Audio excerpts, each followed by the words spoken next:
we often talk about creating a cultural shift. Any like advice there on how to create a cultural shift inside the entire company and within the department? All about the money. I mean, there's a big one. If you could, I mean, there are ways of doing it to calculate how much losses there are in a plant. You know, it has to be done formally, has to be done in a state that management will accept it.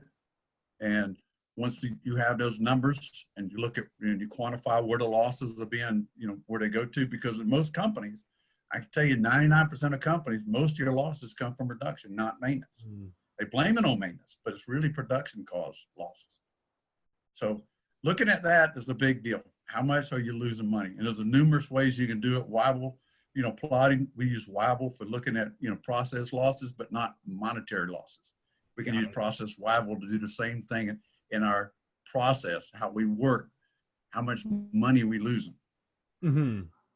Got it. So it's really centered around tracking KPIs and associating all of these things that we're doing to how it affects the value of the business and the entire production line, or whether that's you know, the you know, dollars that we lose from process problems. We get repeatable failures on similar equipment. We don't even know it because we don't track the information.